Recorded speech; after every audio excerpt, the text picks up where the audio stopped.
Hello Internet, my name is Timebug, and welcome back to Abiotic Factor.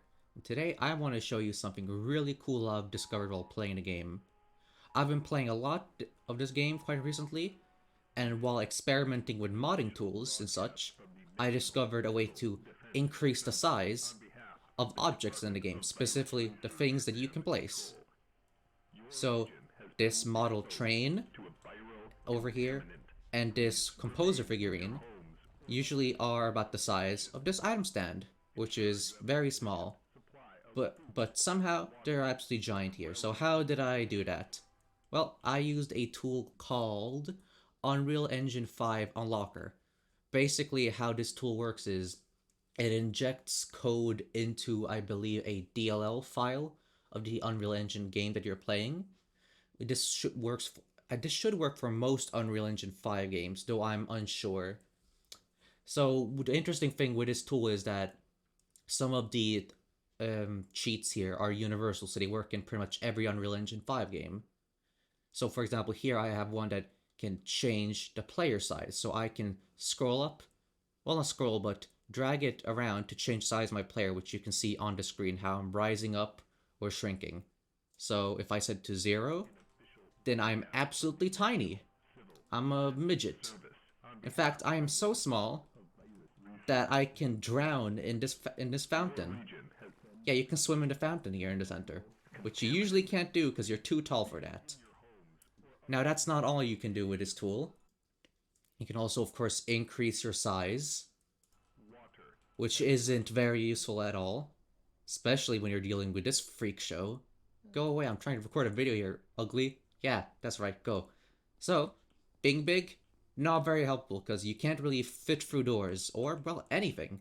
Being small can help, but that's only for very few, it's for few situations here and there, but you're pretty much never gonna need it. So, what's so good about this tool then? Well, the player size slider actually affects the size of not just you, the player, but the things that you place. So, for example, here, if I try to put down a fridge, you can see its outline here, how it will look in-game at my default size. However, if I hold it like this, and then I bring up the tool, I can, if I shrink myself, you'll see that suddenly the fridge is a lot smaller. And now that's just not a visual thing that only stays when I'm tiny. If I disable the player size thing, you can see it's still there. An absolutely tiny fridge. And the cool thing about this is it keeps the collision of the original object that you're placing and the functionality of it. So as you can see, I can still interact with this fridge and even walk over it. It's just like a little pebble on the floor. I can pick it up, and it's back to normal. At first, this may seem a bit useless to most players, this ability to shrink and I guess gigantify objects, but it has a few uses here and there, specifically for us builders. For example, with this composer figurine, you can increase its size to make it a bit larger, and you could have it as this unique prop in your base.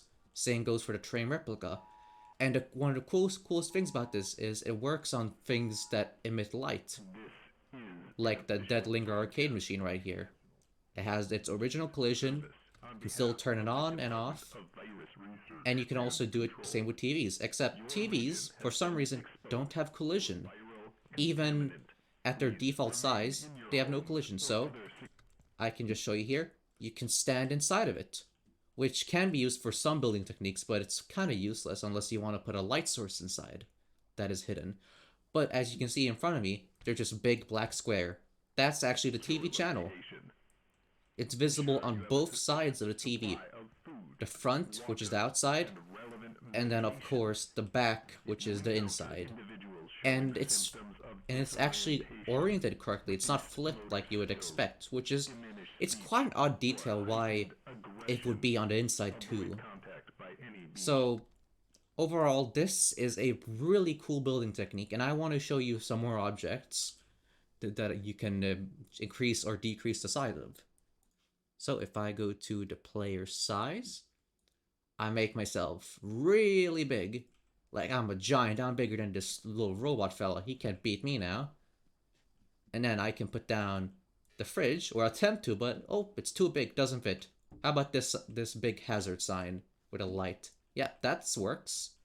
Absolutely massive. Don't know why I would ever need that. And then, how about a painting? How about making a Mario 64 styled painting in your build? You want a painting, then you want to jump through it, though you'll just hit your head on the wall. Well, you can put it down, have it for looks.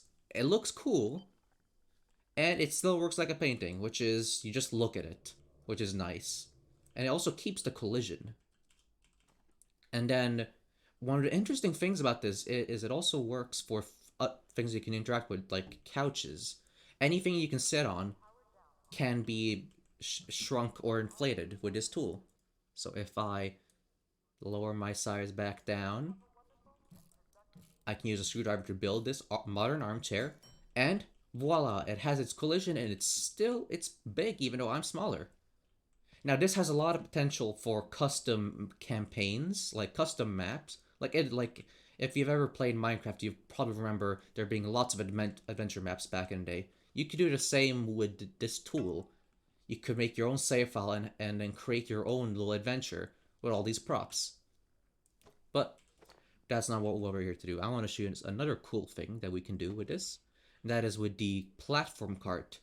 This cart is usually locked to a specific size, and you use it to transport items. You can move it around like a vehicle, and when you use it as a vehicle, it counts as your player sitting down, so you regain some stamina, and then you can put items in the cargo bay here.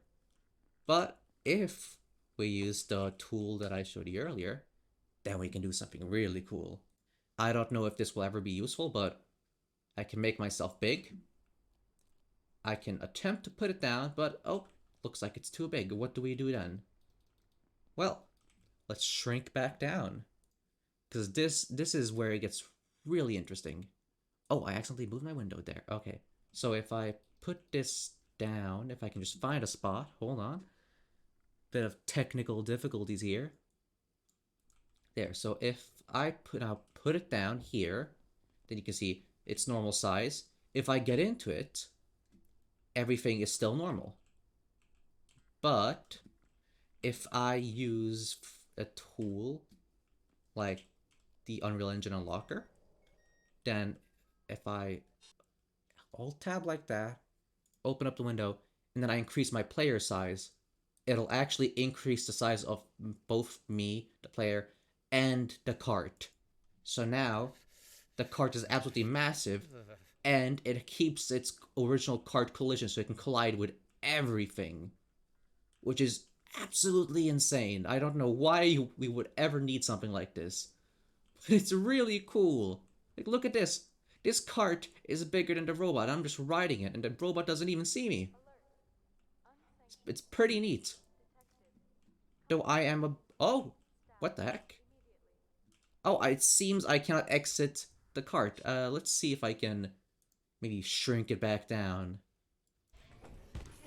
Oh, yeah, I escaped, and I am currently being attacked by a robot. Ow. Well, that's been it for this video. Thank you for watching. I hope you enjoyed, and I hope you find some fun and unique ways to use this tool in the future. For your awesome builds or your adventure maps. Depends on what you want to make. Heck, you could even just use it for interior decorating. No, I want to say one more thing before I end the video is I won't be leaving a link in the description to this tool since it's technically a cheat. And I don't want to get on the developer's bad side. I've already broken their game many times by boundary breaking.